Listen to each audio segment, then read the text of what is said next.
नमस्कार दोस्तों, आज मैं आपको एकादशी व्रत में सुनी जाने वाली तुलसी माता की कहानी सुनाने जा रही हूँ। प्रेम से बोलिए तुलसी माता की जय हो, विष्णु भगवान की जय हो। एक समय की बात है, एक गांव में एक भाई बहन रहते थे। बहन बाल विधवा थी। बहन नित्य नियम निभाती थी, धार्मिक विचारों वाली थी, हमेशा पूजा पाठ भजन से अपना समय बिताती थी, नित्य नियम से तुलसी सींचती थी, तुलसी माता की कहानी गाती थी।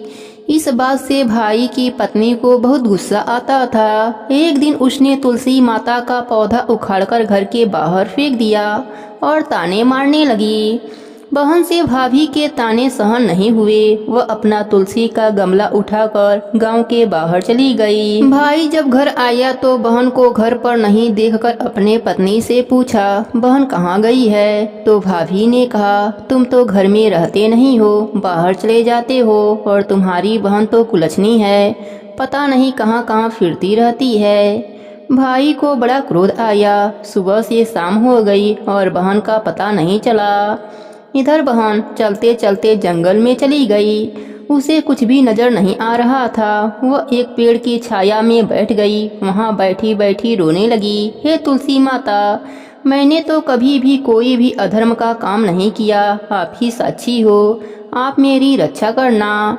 तुलसी माता एक बुढ़िया का रूप धरकर आईं और उस लड़की से बोली, बेटी तुम यहाँ क्या कर रही हो? तो उसने सारी बात बताई और कहने लगी, नित्य नियम निभाए बिना मैं नहीं रह सकती। तब बुढ़िया माई माया से एक धर्मनगरी बनाई, जिसका नाम धर्मनगरी पड़ा।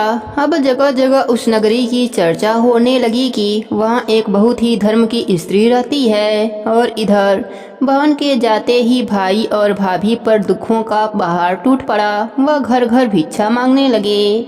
एक दिन उन्हें पता चला कि धर्मनगरी में एक बहुत ही धार्मिक महिला रहती है। वह बहुत दान पुण्य करती है, गरीबों की मदद करती है। तो वह दोनों भी उस नगरी में गए। जब नगरी में गए और उस स्त्री की बड़ाई सुने तो उसकी भाभी को याद आया कि मेरी ननद भी ऐसे ही पूजा पाठ नित्य नियम निभाती थी, परंतु मैंने ही उसे घर से बाहर निकाल दिया। एक दिन दोनों भिक्षा लेने बहन के द्वार पर पहुँचे तो बहन तो देखते ही पहचान गई, परंतु भाई और भाभी अपने बहन को नहीं पहचाने, क्योंकि वह तो पूरे ठाट बाट से रहती थी। तब भाभी के आंखों में पानी भर आया तो उसने पूछा, आप क्यों रो रही हैं? भिक्षा कम हो तो और ले जाइए, या कोई और तकलीफ हो तो बोलिए, मैं आपकी क्या सहायता कर सकती हूँ। तब भाभी और जोर जोर से रोने लगी और पैरों में गिर पड़ी और माफ़ी मांगने लगी। तब वह बोली, आप लोग कौन हैं? तब वह बोली, ननदबाई सा, मुझे क्षमा कर दो, परंतु आपकी आवाज़ से मैं तो आपको पहचान गई हूँ। मैंने आपको बहुत बुरा भला कहा है और आपकी तुलसी माता को भी उखाड़कर फेंक दिया था। अब भाई को सारी बात समझ में आ गई। भाई अपने पत्नी को डंडा से मारने लगा। तब बहन बोली, इनसे गलती हो गई थी, इन्हें क्षमा कर दो। मेरी तो तुलसी माता ने बहुत रक्षा करी है, यह सब उन्हीं का दिया हुआ है। तब उसने तुलसी माता से प्रार्थना करी, हे माता, जो भी मेरे भाग्य में हो वह मुझे दे दीजिए और अपनी माया समेट लीजिए। तुलसी माता प्रसन्न हुई, उसे खूब अन्न धन दिया और अपनी माया नगरी को समेट लिया।